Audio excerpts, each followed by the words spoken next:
This is ridiculous, as Joe Mazzulla is disrespected once again. The head coach of the Boston Celtics, who's done a fantastic job leading this squad to the best record in the NBA, is only 4th for Coach of the Year awards. We'll be diving in, looking at how impactful Joe Mazzulla has been for the season this year, and comparing him to those other coaches and why he is being disrespected and should be higher up on that list. All of that and more on this episode of Celtics Digest. I'm Bruce Veliz. But before we dive in on all this Boston Celtics content and coverage, if you guys enjoy the content here, if you guys enjoy this type of news, make sure to hit that subscribe button, as this is the place for you. Like I mentioned, we do daily uploads. We do watch-along live streams gearing up for the playoffs. We'll be ready to go. So this is the place to get all the daily news for you. So if you want to make sure to get that, hit that subscribe button. Without further ado, though, let's dive into the topic at hand. Make sure to grab a snack, because Joe Mazzulla has been absolutely disrespected by the NBA, as he is not one of the top 3 finalists, but 4th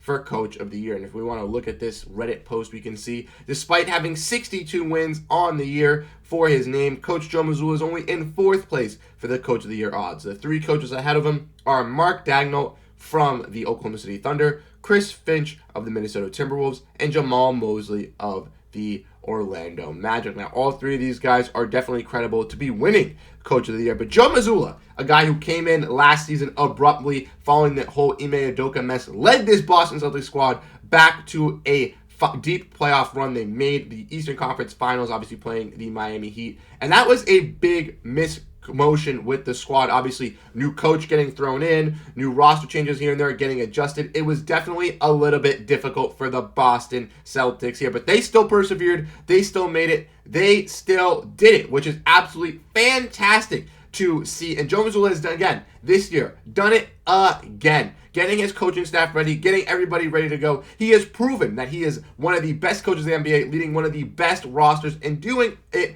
also across this league. If we want to look at the standings, you guys can see that the Celtics are 62-16.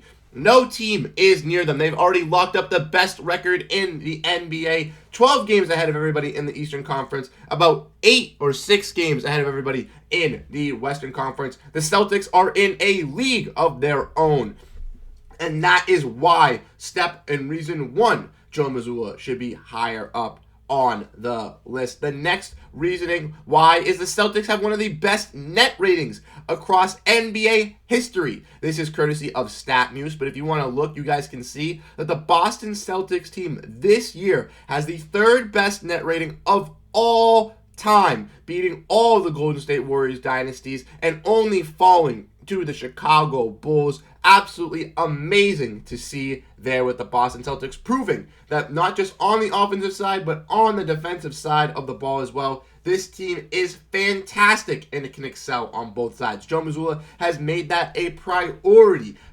stating that he wants to work hard on the offensive side and score a bunch of points, but also work hard on the defensive side, and that has been proven this year. If we want to look at NBA team offensive efficiency, we can see that the Boston Celtics this year are the best offensive team in efficiency, and in the last 3 games, they are also the number 1 team. Going to show you that even versus bad teams, even versus the good teams, the Celtics in their last 3 games have played the likes of the Sacramento Kings, Oklahoma City Thunder, and last night just had a matchup versus the Portland Trailblazers. In my honest opinion, 2 out of those 3 teams are good in the NBA, so the Celtics being able to hold up on the offensive side versus those squads is fantastic. Now, obviously, the Thunder, the Kings, not the greatest defensive teams, but the Celtics still being able to score on these good defensive teams, bad defensive teams, proves and shows you that this offense is lethal, can score from all levels of the basket, from driving to the rack to scoring from 3-point range, from hitting their free throws. They do it all. And if we look on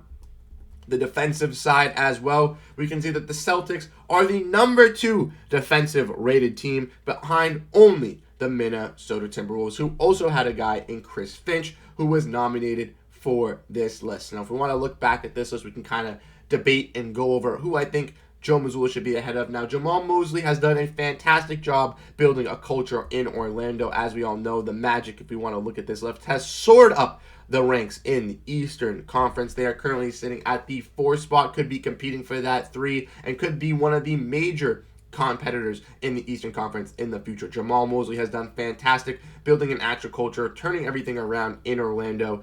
But in my honest opinion, even though he's done that greatly, that hasn't deserved to win Coach of the Year. Yes, you're doing a great thing and building a culture, but you're not one of the better teams. Maybe in a couple years when you have a star-stacked roster with Paolo Banchero, Franz Wagner, with every other guard or scoring piece you get to add to your team, then I could see it happening. But Joe Mazzulla should be way ahead of a guy in Jamal Mosley because he came in last year, had a little mishaps, and has still bounced back. Has still showed that the Celtics are a top-tier team with Jayson Tatum, with the likes of Jaylen Brown. We saw with Ime Udoka in his first year when he first came to Boston. That first half of the season was rough for the Boston Celtics. They bounced back, they excelled, they made the finals. With Joe Mazzulla, this team has had no, and I say this, no restrictions this season. They've been full go, full blast, full on the gas to the pedal, 100%. And yeah, we've seen some mishaps here and there, but they are not perfect. This team has looked fantastic, like a well-oiled machine under the legs of Joe Mazzulla. Now, if we go back and look at the other two people, Chris Finch, Mark Daigneault,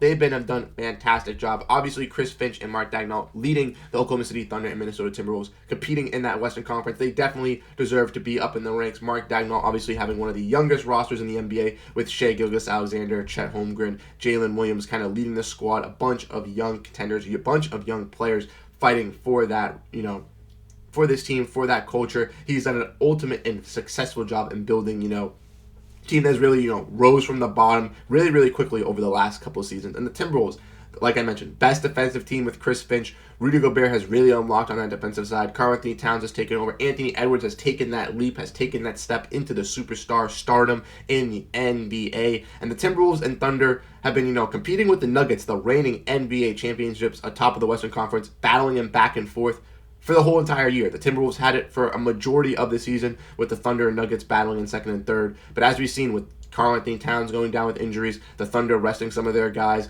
Denver, taking a little bit of a load back. It's been fluctuating back and forth. Everything has been switching between the top three. So the fact that the Wolves and the Thunder, with their younger rosters, not with a readily championship-built squad, are able to pass teams like the Lakers, like the Clippers, like the Warriors, teams that have been in the top and front running for the past couple years, but also be able to hold off the Nuggets squad, it's definitely deserving for them to be in the running. Now, so if I want to look back at this list, what would I change? I would put Joe Mazzulla a little bit ahead of Chris Finch and Jamal Mosley. I do think that Mark Daigneault deserves the Coach of the Year, as he has done a fantastic job with this young Thunder squad. But Joe Mazzulla is leading the best team in the NBA and the best team we've seen net rating over the last couple 4 or 5. So we are witnessing one of the best starting fives ever created and one of the best rosters ever seen on paper in front of our eyes with this Celtics squad. And Joe Mazzulla is only 4th in Coaching of the Year.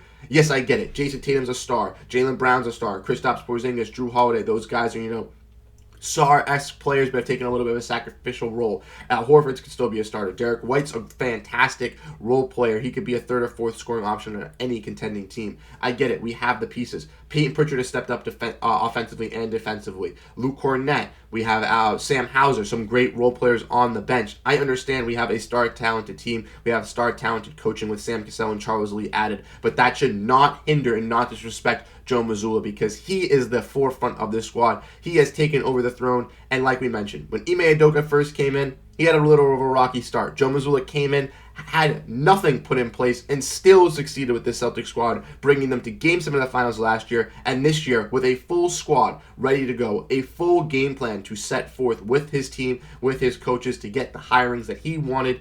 He has shown out leading the Celtics on mountaintops ahead of every team in the NBA. Definitely deserves his flowers, definitely deserves his high praise. Let me know what you think down below in the comment sections about Joe Mazzulla. And obviously, the Celtics squad is stacked as well from top to bottom.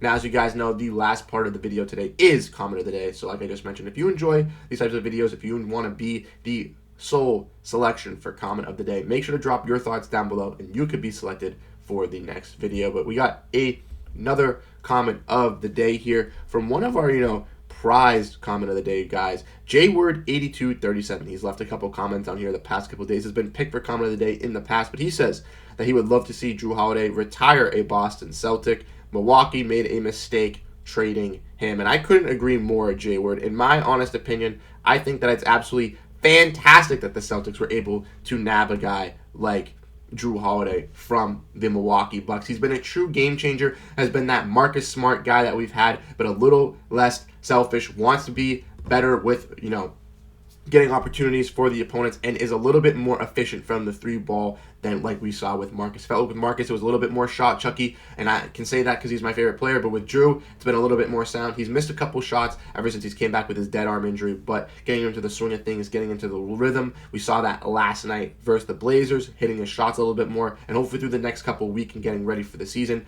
into the playoffs, we can see that as well. But yes, I would love to see Jrue locked up long term. Make sure we keep him. He's extension eligible since April 1st. Let's lock him up before the playoffs start. But without further ado, thank you guys for tuning into this episode here of Celtics Digest, as we broke down how Joe Mazzulla has been disrespected by the NBA, as he's only 4th for coaching of the year. Like I said, if you guys enjoy these videos, hit the subscribe button. Check out the videos linked in the top as well. We'll be doing another watch-along live stream tomorrow as the Celtics take on the Milwaukee Bucks. Should be an exciting one. Don't know if Giannis and Dame will be playing. The Bucks have now locked up a playoff seed. Same with the Celtics. So it could be a bench game, but we will be here. We will be live. We will be ready to go. So if that's something that interests you, make sure to come say hi. Make sure to tune in and join us for that live watch-along. Again, thank you guys so much for tuning into this episode. I'll catch you guys in the next video or live stream.